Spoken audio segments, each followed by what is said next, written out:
Astrology में कुंडली के सिक्स्थ हाउस या कुंडली का जो छठा स्थान है, इसको देखकर बीमारियां या डिसीजेस के बारे में बताया जा सकता है। तो उससे रिलेटेड जो सब्जेक्ट है उसको मेडिकल एस्ट्रोलॉजी कहते हैं। तो मेडिकल एस्ट्रोलॉजी सब्जेक्ट अभी डिस्कस हो रहा है आजकल, और इसमें अब कुंडली के 12 हाउसेज होते हैं। तो हर एक हाउस बॉडी के किसी न किसी पार्ट को रिप्रेजेंट करता है, और उस बॉडी के पार्ट से रिलेटेड क्या क्या बीमारियां हो सकती हैं उसके बारे में डिस्कशन चल रहा है। तो फिलहाल अभी तक हमने आपको ये लग्न यानी फर्स्ट हाउस, सेकंड हाउस और थर्ड हाउस से रिलेटेड क्या क्या बीमारियां हो सकती हैं इसके बारे में बताया। आज जो टॉपिक है वो फोर्थ हाउस से स्टार्ट करते हैं। कुंडली का चौथा स्थान, फोर्थ स्थान। तो फोर्थ स्थान एक तो ये देखें कि बॉडी के किन किन पार्ट्स को रिप्रेजेंट करता है और फिर उनमें क्या क्या बीमारियां हो सकती हैं, राइट। तो फोर्थ हाउस जो कुंडली का है ये मेन चेस्ट को रिप्रेजेंट करता है, व्यक्ति की छाती यानी चेस्ट को रिप्रेजेंट करता है। और इसके अलावा रिब्स, छाती के चारों तरफ रिब्स हैं, पसलियां हैं, उनको रिप्रेजेंट करता है। और ये ब्रेस्ट को रिप्रेजेंट करता है, यानी स्तन ब्रेस्ट को रिप्रेजेंट करता है। और लंग्स हैं रिब्स के बीच में, दोनों लेफ्ट एंड राइट साइड में, तो ये लंग्स को रिप्रेजेंट करता है। और हार्ट, चेस्ट में हार्ट भी है, तो ये हार्ट को रिप्रेजेंट करता है। तो ये इन पार्ट्स को रिप्रेजेंट करता है। तो फोर्थ हाउस को देखकर आप इन बॉडी के पार्ट से रिलेटेड क्या क्या बीमारियां हो सकती हैं उसके बारे में आप बता सकते हैं, राइट। अब फिलहाल आज जो टॉपिक है वो फोर्थ हाउस के रोग में एक लंग्स से रिलेटेड यानी फेफड़ों से रिलेटेड बीमारी है, ट्यूबरक्लोसिस, जो कि बहुत ही कॉमन है। तो ये ट्यूबरक्लोसिस ऑफ लंग्स के बारे में डिस्कस करेंगे, राइट। तो ट्यूबरक्लोसिस ऑफ लंग्स जो है ये टीबी की बीमारी है, फेफड़ों में होती है। वैसे बॉडी में किसी भी पार्ट में हो सकती है, लेकिन फ़िलहाल अभी ये लंग्स के बारे में बताते हैं कि अगर लंग्स में टीबी हो जाए तब वो किस तरीके से हम देखेंगे इसको। तो ये बच्चों से बूढ़ों तक यानी किसी भी एज ग्रुप में हो सकता है ट्यूबरक्लोसिस, और ये पूरे वर्ल्ड में, पूरी दुनिया में जो है इसके पेशेंट्स हैं, और कहीं भी ये हो सकता है, राइट। और ये लंग्स में जो डिसीज़ है एक इन्फेक्शन से होता है ये ट्यूबरक्लोसिस। तो ये बैक्टीरिया है जिसकी वजह से होता है। उस बैक्टीरिया को माइकोबैक्टीरियम ट्यूबरक्लोसिस कहते हैं, माइकोबैक्टीरियम ट्यूबरक्लोसिस। इस बैक्टीरिया की डिस्कवरी 1882 यानी 1882 में रॉबर्ट कॉक एक साइंटिस्ट थे, उन्होंने किया था। रॉबर्ट कॉक ने 1882 में ये बताया था कि ये टीबी की बीमारी जो है वो माइकोबैक्टीरियम ट्यूबरक्लोसिस एक बैक्टीरिया से होती है। और पहले इसका कोई इलाज ही नहीं था, जिसको हुआ वो तो उसकी डेथ हो जाती थी। तो इसका फ़िलहाल कोई इलाज नहीं था, और जो इसके चपेट में आया वो उसकी डेथ होती थी। लेकिन 1943 में, 1943 में फर्स्ट टाइम एक डॉक्टर थे सेल्मन वॉक्समैन। सेल्मन वॉक्समैन ने 1943 में इस बीमारी के अगेंस्ट में पहली दवा बनाई, वो थी स्ट्रेप्टोमाइसिन। स्ट्रेप्टोमाइसिन जो है वो फिर इंजेक्शन स्ट्रेप्टोमाइसिन के रूप में आया, और वो 1949 में पहली बार किसी पेशेंट को दिया गया जो टीबी का एक पेशेंट था, और उससे वो पूरी तरह क्योर हो गया। तो ये फर्स्ट टाइम हुआ हिस्ट्री में कि 1943 में इन्होंने, सेल्मन वॉक्समैन ने स्ट्रेप्टोमाइसिन की डिस्कवरी किया, और 49 में एक पेशेंट को जो ट्यूबरक्लोसिस का पेशेंट था उसको दिया गया, स्ट्रेप्टोमाइसिन इंजेक्शंस लगाए गए, और वो पूरी तरह से क्योर हो गया। तो ये इस तरह से है। फ़िलहाल तब से अभी तक में तो बहुत सारी दवा आ गई हैं और काफ़ी मेडिसिन हैं, और अब बहुत काफ़ी हद तक इसको कंट्रोल में भी ले आए हैं।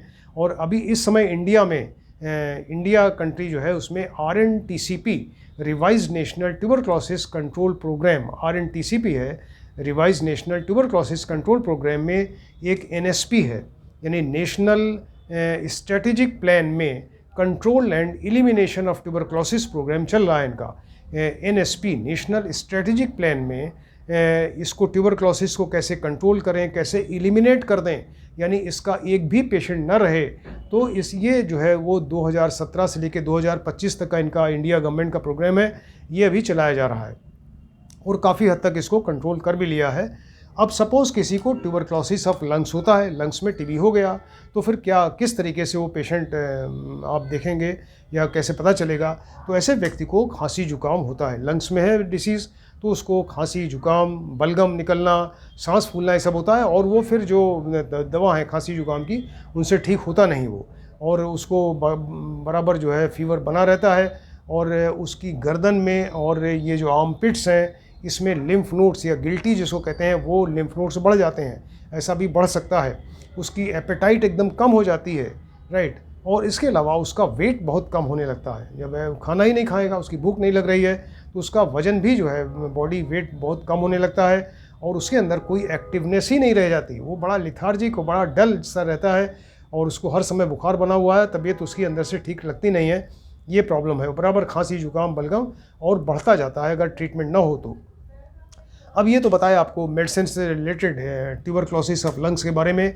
अब एस्ट्रोलॉजी, बात तो एस्ट्रोलॉजी की हो रही है, तो एस्ट्रोलॉजिकली हम कैसे देखें कि किसी व्यक्ति को ट्यूबरक्लोसिस हो सकती है या उसको है ट्यूबरक्लोसिस इसमें लंग्स में, राइट। तो ये कुंडली देखकर हम कैसे पता करें कि ये प्रॉब्लम हो सकती है इसको। तो एस्ट्रोलॉजिकली अगर देखना है तो सबसे पहले आप देखिए व्यक्ति का लग्न एंड लग्नेश हमेशा देखना चाहिए। तो यानी कि वो तो व्यक्ति स्वयं है, उसका शरीर है, तो लग्न एंड लग्नेश, तो लग्न, लग्नेश और इसका कारक ग्रह यानी सन, सूर्य, इसको देखना ज़रूरी है। इसके अलावा फोर्थ हाउस जो है ये कुंडली का फोर्थ स्थान है, तो ये जो कि चेस्ट है, लंग्स है, इनको रिप्रेजेंट करता है। तो इसमें फोर्थ हाउस को देखिए, फोर्थ का लॉर्ड देखिए, इसका स्वामी देखिए, और फोर्थ का कारक ग्रह चंद्रमा, शुक्र और बुध, ये 3 कारक ग्रह हैं, तो इनको भी देखना ज़रूरी है, राइट। इसके अलावा काल पुरुष की जो फोर्थ हाउस है इसमें कर्क राशि है, तो कर्क राशि को देखिए, कर्क राशि का स्वामी चंद्रमा, इसको देखना ज़रूरी है, राइट। तो फिर से बताते हैं कि इसके लिए आपको क्या देखना है। लग्न लग्नेश देखिए, इसका कारक सूर्य देखिए, फोर्थ हाउस देखिए, फोर्थ का लॉर्ड और फोर्थ का कारक ग्रह चंद्रमा, बुध एंड शुक्र, इसको देखिए। और इसके अलावा इसमें कर्क राशि और कर्क लॉर्ड यानी चंद्रमा को देखना ज़रूरी है। अब मान लीजिए ये चीज़ें आपने देखी, अब ये कुंडली में अगर वीक हैं, निर्बल हैं, पाप ग्रहों से युक्त हैं या दृष्ट हैं, या फिर अपनी नीच राशि में है, शत्रु राशि में है, 6, 8, 12 में बैठ गए, 6, 8, 12 के लॉर्ड से इनका रिलेशन हो गया, डिग्री वाइज अच्छे नहीं हैं, तो ऐसे, या मान लीजिए अस्त हो गए सूर्य से, तो ये बिल्कुल वीक हो जाएंगे। जब ये चीज़ें वीक होंगी, फर्स्ट एंड फोर्थ हाउस से रिलेटेड चीज़ें, तो ऐसे व्यक्ति को चांस है कि उसको ट्यूबरक्लोसिस हो सकती है, राइट। अब इससे रिलेटेड बहुत सारे योग बताए गए हैं, तो हम आपको कुछ इंपॉर्टेंट योग बताते हैं कि मान लीजिए लग्न है, व्यक्ति का लग्न है, इस लग्न में मंगल प्लस शनि बैठ जाए, राइट। मंगल प्लस शनि बैठ जाए यहाँ पर, तो मंगल एंड शनि कॉम्बिनेशन अच्छा नहीं होता, दोनों रोग कारक होते हैं। तो मंगल एंड शनि अगर बैठेंगे तो यहाँ पर ये व्यक्ति के शरीर को कमज़ोर करेंगे। और देखिए मंगल यहाँ बैठकर, मंगल की 3 दृष्टियाँ होती हैं, 4, 7 और 8, तो 1, 2, 3, 4 मंगल यहाँ बैठेंगे, तो फोर्थ दृष्टि यहाँ फोर्थ हाउस पे आएगी, यानी फोर्थ हाउस को ये डैमेज करेंगे, यानी लंग्स में कोई प्रॉब्लम क्रिएट करेंगे। साथ में शनि रोग देने वाले हैं, तो मंगल प्लस शनि अगर यहाँ बैठेंगे तो यहाँ पर ये फोर्थ हाउस इनका डैमेज होगा, लंग्स डैमेज होगा और उसमें ये प्रॉब्लम आ सकती है, ये ट्यूबरक्लोसिस ऑफ लंग्स हो सकती है, राइट। मान लीजिए कि इसमें लग्न में सूर्य हो, लग्न में सूर्य बैठ जाए, लग्न में यहाँ सूर्य बैठ गए जो सूर्य इसके कारक हैं, इसके ऊपर मंगल की दृष्टि हो जाए, तो दोनों यहाँ पर अग्नि तत्व ग्रह हो जाएंगे, यानी सूर्य भी अग्नि तत्व और इसके अलावा मंगल भी अग्नि तत्व होगा। लेकिन ये दोनों योग कारक नहीं होने चाहिए, ये मारक होने चाहिए, अशुभ होने चाहिए, तब ऐसे केस में ये ट्यूबरक्लोसिस ऑफ लंग्स हो सकता है। मान लीजिए कुंडली में ये 1, 4, 7, 10 यानी केंद्र स्थान, तो 1, 4, 7, 10 में शनि बैठ जाए, राइट।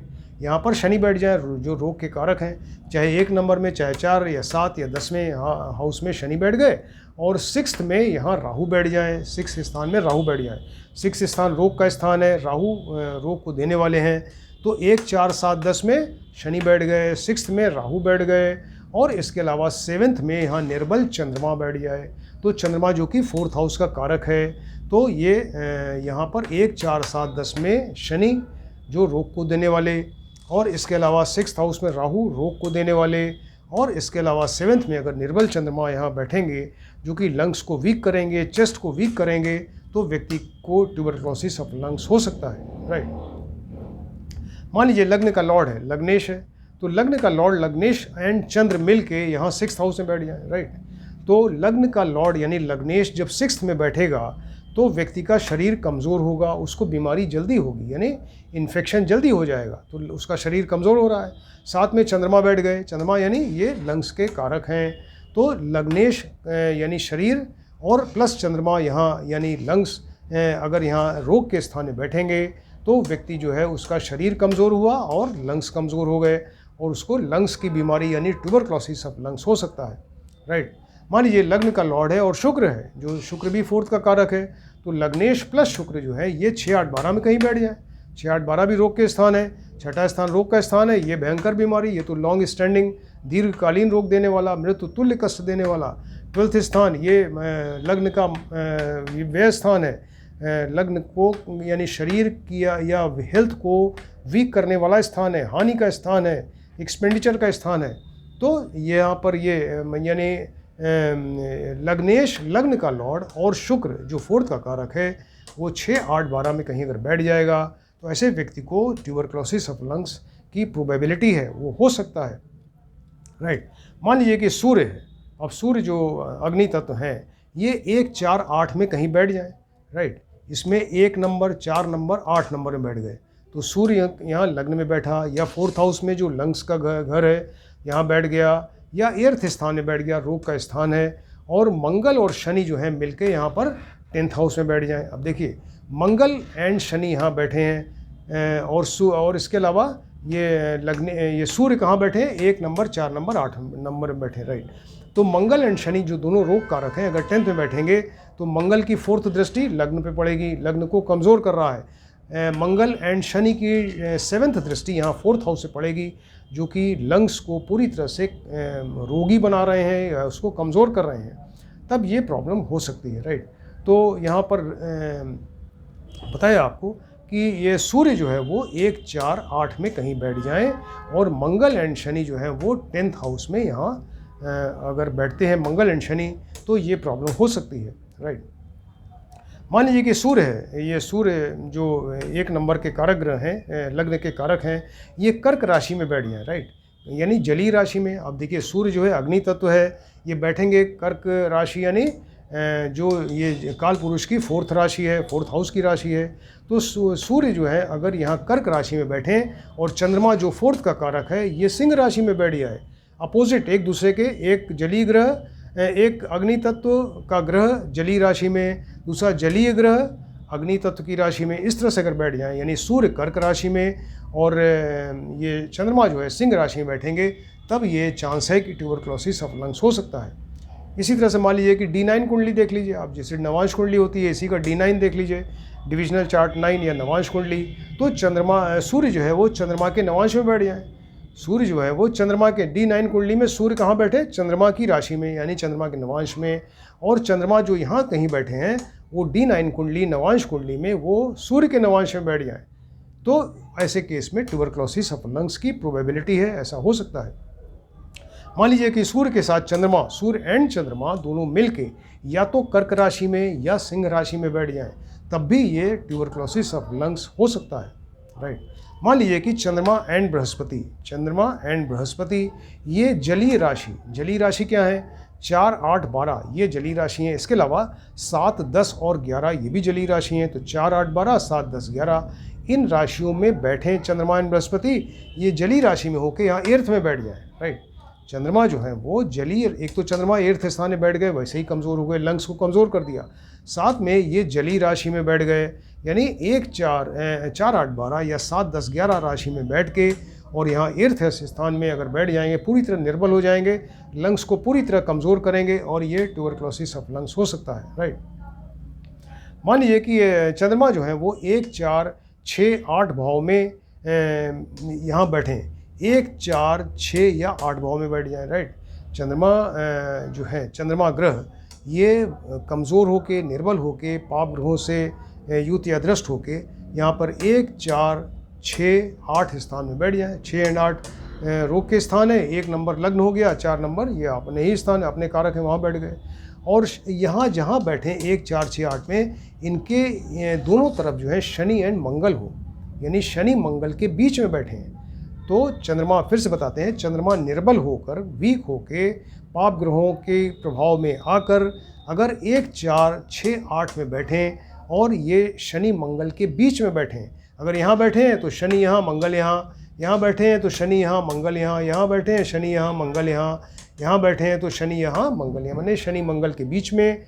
और इसके अलावा वो 1, 4, 6, 8 भाव में बैठे शनि मंगल के बीच में।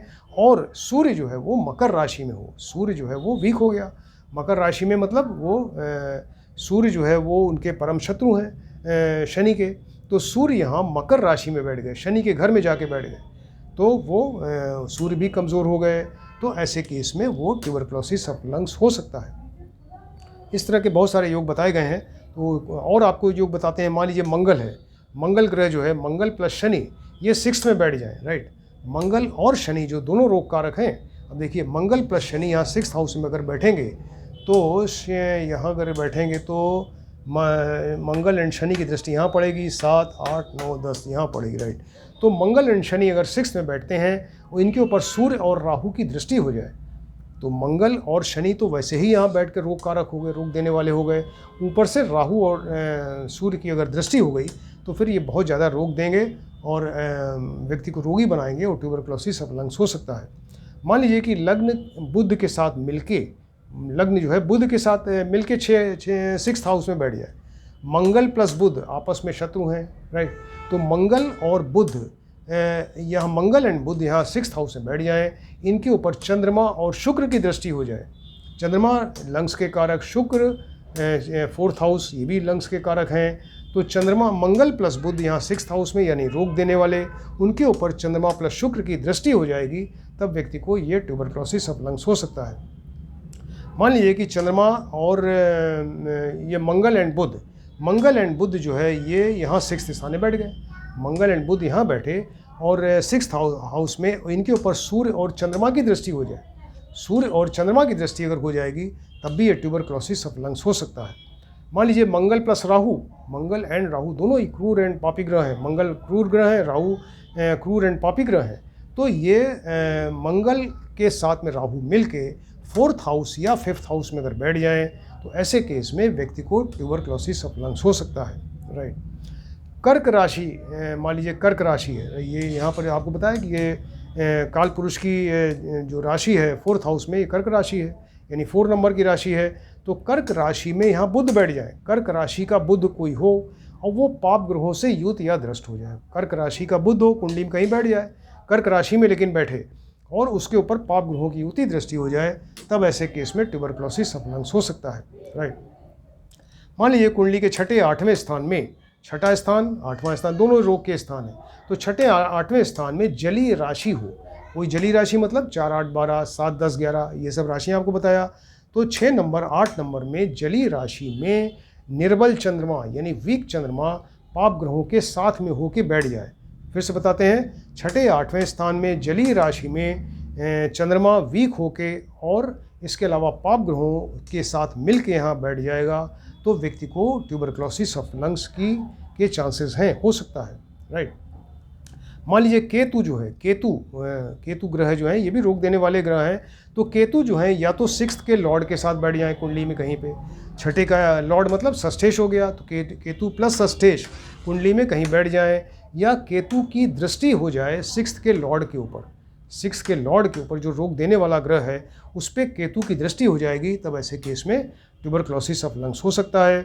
या इसी तरह से मान लीजिए केतु जो है ये 7th लॉर्ड के साथ बैठ जाए, मारक स्थान है, केतु जो है 7th लॉर्ड के साथ बैठें या 7th लॉर्ड पर दृष्टि डालें, राइट। 7th लॉर्ड के ऊपर अगर केतु की दृष्टि आ जाएगी तब भी ऐसे केस में ट्यूबरक्लोसिस ऑफ लंग्स हो सकता है।